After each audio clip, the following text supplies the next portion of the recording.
जय हिंद प्यारे बच्चों। आप देख रहे हैं आपका अपना YouTube channel Gill mathematics academy. Today topic is probability. What is probability? एक रशियन मैथमेटिशियन थे एएन कोलमोगोरोव, 1903 से 1987 सबसे पहले उन्होंने प्रोबेबिलिटी के बारे में डिस्कस किया।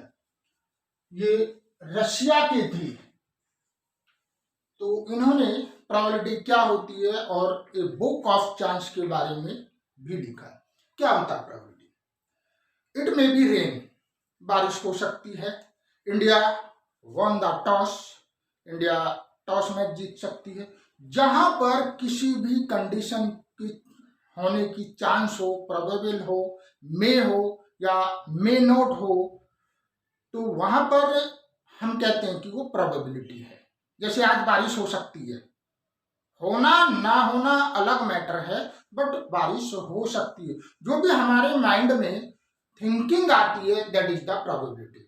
हमारे मैथ में या सब्जेक्ट में अच्छे नंबर आएंगे या नहीं आएंगे, इंडिया की इकोनॉमिक्स क्या होगी, तो डिफरेंट टाइप की जो कंडीशन होती है उसे हम कहते हैं प्रोबेबिलिटी।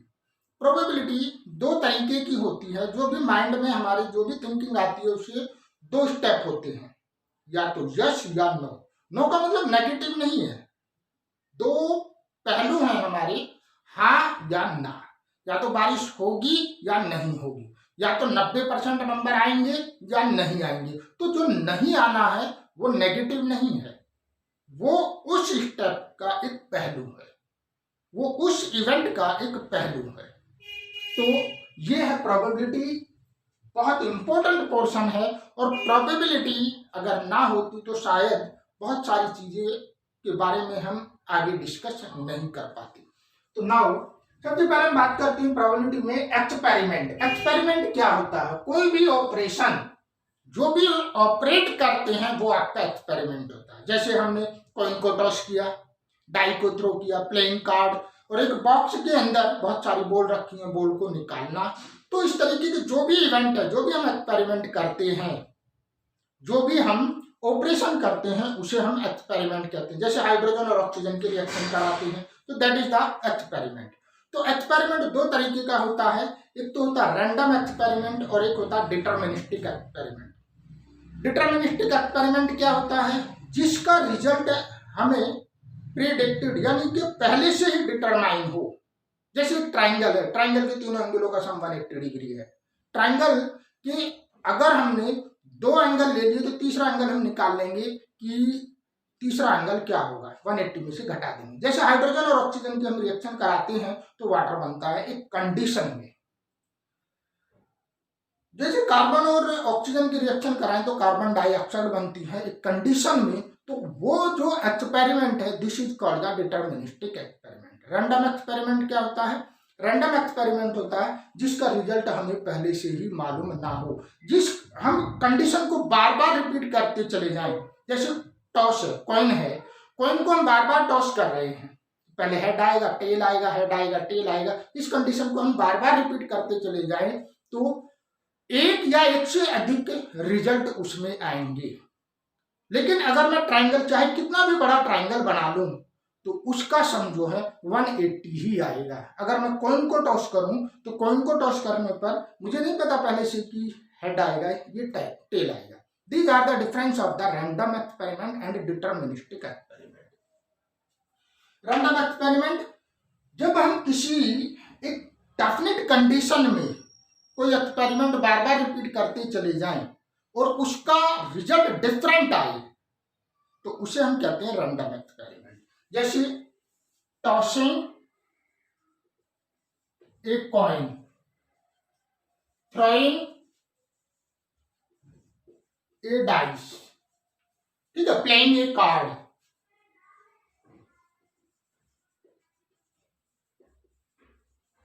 डिटर्मिनिस्टिक एक्सपेरिमेंट क्या होता है? इसका रिजल्ट हमें पहले से मालूम है। जैसे ट्राइंगल के तीनों एंगलों का सम 180 डिग्री होता है। इसका यूज जो है इंजीनियरिंग क्लासेस में या साइंस लेबोरेटरी में, फिजिक्स लेबोरेटरी में, वहां पर इसका यूज किया जाता है। सबसे पहले आता है इसमें एलिमेंट्री इवेंट।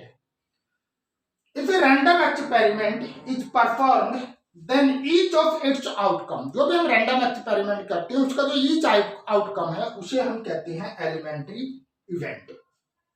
जैसे मैंने एक कॉइन को टॉस किया तो कितना आएगा, ये हेड या टेल आएगा, तो this is elementary event.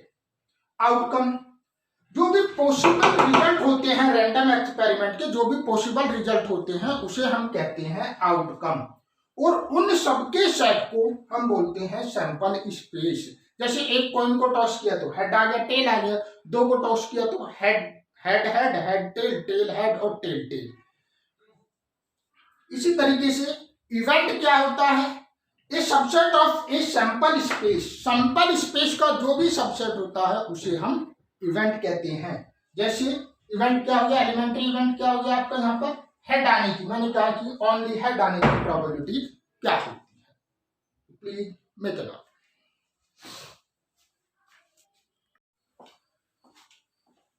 Now type of event, सबसे पहले हम बात करते हैं इम्पॉसिबल इवेंट की।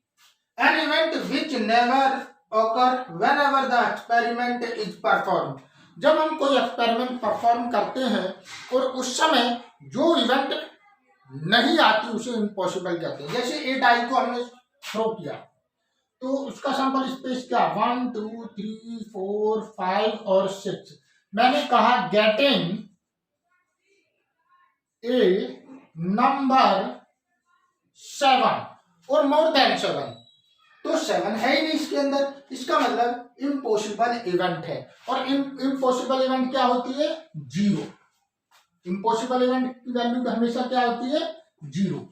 इसी तरीके से श्योर या certain event, an event which always occur whenever the experiment is perform, एक ऐसी इवेंट जिसे जब भी परफॉर्म करें और वो हमेशा आए तो उसे हम कहते हैं श्योर इवेंट, और अगर नहीं आती उसे कहते हैं इम्पॉसिबल इवेंट या सर्टेन इवेंट। सर्टेन इवेंट और श्योर इवेंट क्या है, मान लिया सैंपल स्पेस है मेरे पास 1 2 3 4 5 और 6, मैंने कहा कि गेटिंग लेस देन 7, देखो दोनों में डिफरेंस समझिए, यहाँ पर कहा गेटिंग 7 और मोर देन 7। अगर मैं यहाँ पे कहूं कि when a die is throw, तो क्या कहा मैंने, getting a number less than 7, तो इसका मतलब वो हर बार परफॉर्म करेगा उसे।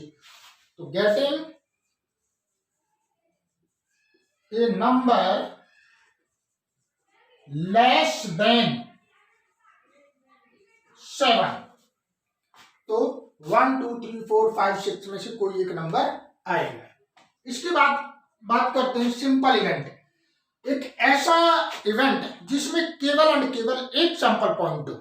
जैसे मैंने यहां पर ये लिखा हुआ है, तो मैंने कहा getting an even prime number, getting an even prime number, तो क्या है ओनली 2, तो इसे हम कहते हैं सिंपल इवेंट।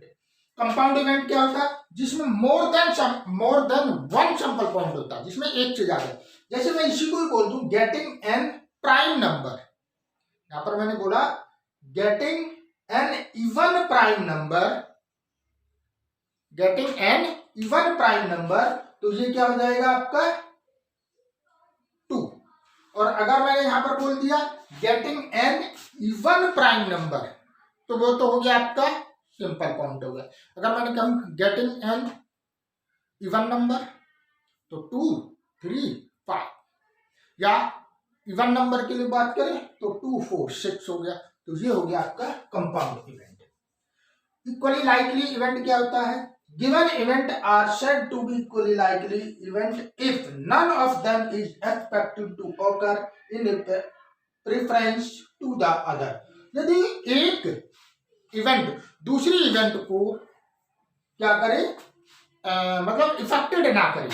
एक इवेंट होने के बाद दूसरी जो इवेंट है वो पहली इवेंट या दूसरी इवेंट पहली से या पहली दूसरी से इफेक्टेड ना हो, तो उस तरीके की इवेंट को हम कहते हैं equally likely event. In throwing a die all the 6 faces are equally likely to come, जब हम किसी भी डाई को थ्रो करते हैं तो उसमें से 1 2 3 4 5 6 ये एक दूसरे को इफेक्ट नहीं करते, इसे हम कहते हैं equally likely event. Mutually exclusive event, A और बी दो ऐसे इवेंट हैं, ए और बी, हमने कोई भी जो भी एक्सपेरिमेंट है उसमें से दो या दो से अधिक दो इवेंट हमने ले लिए और उनका इंटरसेक्शन यदि फाई आ जाता है तो इस तरीके के इवेंट को हम बोलते हैं म्यूचुअली एक्सक्लूसिव इवेंट।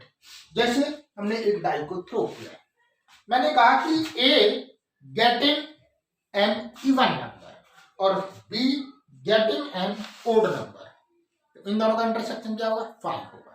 तो इसलिए A and B both are mutually exclusive event. Please make it out.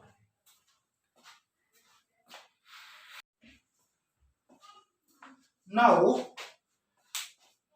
exhaustive event, एक ऐसा event if n of them necessarily occurs whenever the experiment are performed, जैसे E1 E2 E3 En, ये बहुत सारे sample point है और यदि इन सब का यूनियन सैंपल स्पेस के बराबर हो जाता है तो हम ये कहते हैं कि ये सारे जो इवेंट हैं E1 E2 E3 ये एन एक्सहॉस्टिव इवेंट है। जैसे फॉर एग्जांपल मैंने एक इवन इवेंट लिया जिसमें कि इवन नंबर है और दूसरा इवेंट E2 ओड नंबर है, तो इन सब का यूनियन क्या आएगा, सैंपल स्पेस S के बराबर आएगा, यानी कि ये आएगा 1 2 3 4 5 और 6 के बराबर। Now complement of an event, let A be an event in a sample space S, then the complement of A is set of all the sample point of the space other than sample point of A। A का जिसका हमें complement set निकालना है, complement निकालना है, उस set को, उस सैंपल पॉइंट को छोड़कर बाकी जितने भी पॉइंट होते हैं वो क्या कहलाते हैं, ए के कॉम्प्लीमेंट कहलाते हैं। जैसे एस मेरा सैंपल स्पेस है डाई का और ए क्या है, इवन नंबर 2 4 6, तो ए नॉट क्या होगा, इसे हम डिनोट कैसे करते हैं, या तो डैश लगाकर करते हैं या इस तरीके से लिख देते हैं और नॉट ए भी लिख देते हैं, इसे नॉट ए। तो नॉट क्या हो जाएगा, 2 4 6 को घटाकर, यानी कि आपने जैसे सेट में पढ़ा A not is equal to sample space minus A, sample space में से ए के सारे एलिमेंट घटाने पर जो भी बचेंगे वो कॉम्प्लीमेंट ऑफ ए कहलाएगा। Probability of an event, probability का फॉर्मूला क्या होता है, number of favourable outcome upon total number of outcome. वहां पर कुछ पॉइंट लिखे हुए हैं, प्रोबेबिलिटी की वैल्यू 0 या 0 से बड़ी और 1 या 1 से छोटी होती है। 0 क्या होती है, इम्पॉसिबल इवेंट, और 1 होती है आपकी sure event. P A union A complement is equal to sample space होता है और उनका इंटरसेक्शन जो है वो 5 होता है, और यदि किसी भी इवेंट का हम 2 बार कॉम्प्लीमेंट कर दें तो वो उस इवेंट के बराबर ही आता है। Please make it.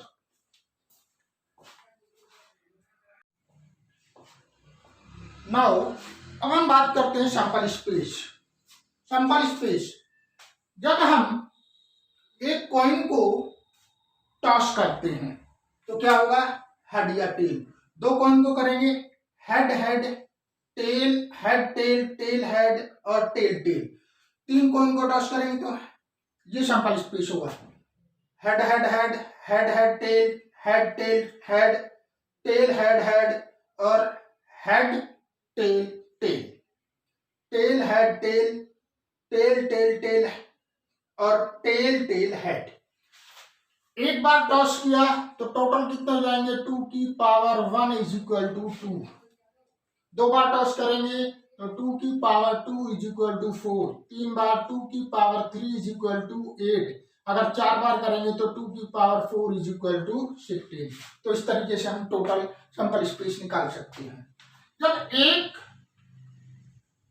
डाई को थ्रो करते हैं तो कितनी 6 कंडीशन हो जाएगी, इसी तरीके से 6 की पावर 1 टोटल हो जाएंगे, और 2 डाई को थ्रो करेंगे तो 1 1 1 2 1 3 1 4 1 5 1 6 इस तरीके से ये टोटल कितने हो जाएंगे 36। तो ये कितना हो जाएगा टोटल 6 की पावर 2 इज इक्वल टू 36। और यदि हम 3 बार डाई को थ्रो करते हैं तो ये आ जाएगा 216। इनमें ये जो सेम नंबर है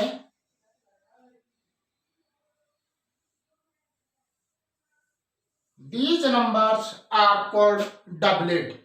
क्या कहते हैं इन्हें? जो रिपीट होते हैं सेम नंबर कहलाते हैं। अब बात करते हैं प्लेइंग कार्ड। प्लेइंग कार्ड कितने होते हैं 52 प्लेइंग कार्ड होते हैं जिन्हें 2 पार्ट में डिवाइड किया गया कलर वाइज, 26 ब्लैक और 26 रेड। ब्लैक को फिर 2 पार्ट में डिवाइड किया गया स्पीड और क्लब, 13 13 और रेड को भी 13 13। डायमंड और हर्ट रेड इन कलर और spade and club black in colour. ये होते कैसे हैं? स्पेड भी इसी तरीके से, क्लब डायमंड और हेड, किंग क्वीन जैक 10 9 8 7 6 5 4 3 2 1। 1 को हम एस भी कहते हैं, या तो 1 कहते हैं या एस कहते हैं। ये जो आपके कार्ड हैं king queen jack, these are called face card. तो इस तरीके से कितने फेस कार्ड होंगे इसमें? कितने होंगे? 3 इसमें होंगे, 3 इसमें होंगे, 3 इसमें और 3 इसमें। तो टोटल फेस कार्ड कितने होंगे? 12, जिसमें से 6 रेड फेस कार्ड होंगे और 6 आपके ब्लैक फेस कार्ड होंगे। तो ये थे sample space. Please make it out.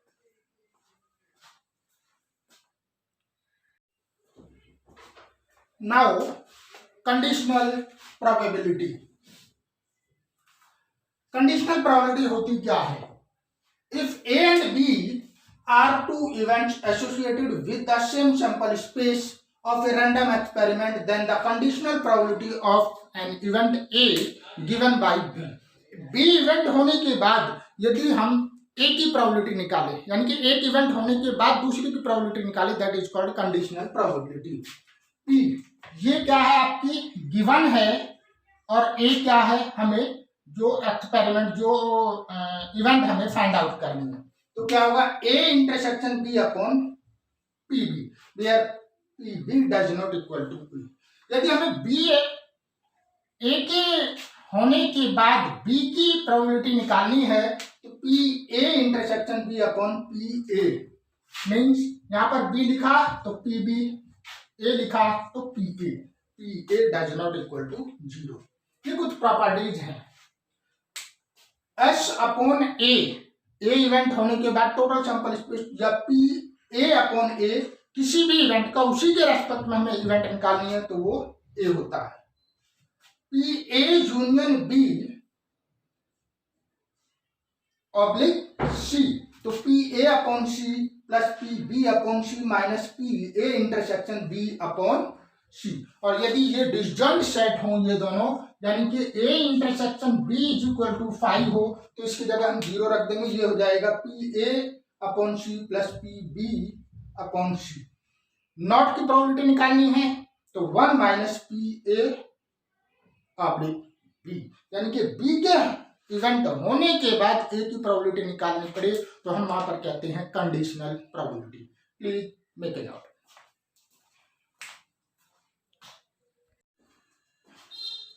Now, exercise 13.1, solution number 1. If PE is equal to 0.6, PF 0.3, PE intersection F is equal to 0.2. Find conditional probability PE और F PFE। देखिए solution 1 क्या find करना? PE given F और ई की probability निकालनी है तो P E intersection F upon P F. Intersection है हमारे पास, कितनी वैल्यू है इसकी? 0.2 और पी एफ की वैल्यू कितनी है? 0.3। आंसर कितना आ जाएगा? 2/3। Now again P F E is equal to PE intersection F upon PE. Intersection है हमारा 0.2 और पीई कितना है 0.6। डेसिमल से डेसिमल कट जाएगा, ये आ जाएगा 1/3। ये हो गया आपका आंसर। सिमिलरली आपको फाइंड आउट करना है सेकंड में पी ए बी। तो पी बी भी दिया और इंटरसेक्शन भी दिया। So please DIP do it's practice. Solution number 2।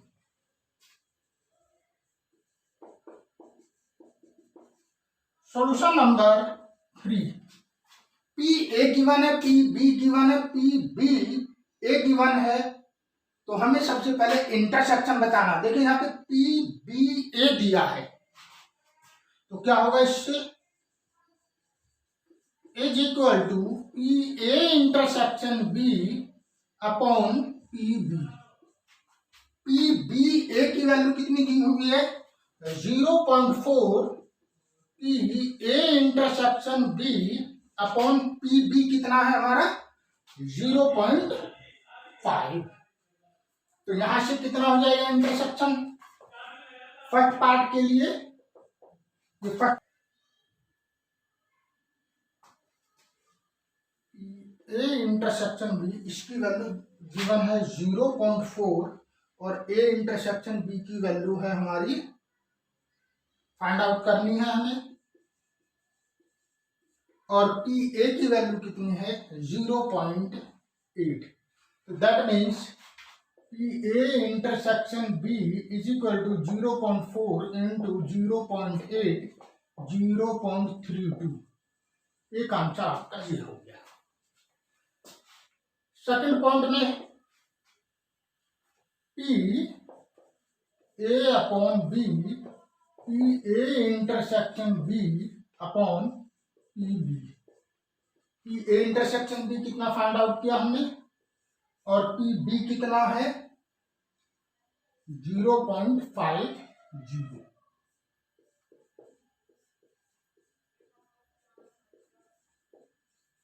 Second point. Third point में P A union B is equal to P A P B P A intersection B. P A की value 0.8 plus 0.5 minus 0.32, ये आ जाएगा 1.3 0.32। तो कितना हो जाएगा ये आ जाएगा 8 और 9.98। That is your answer.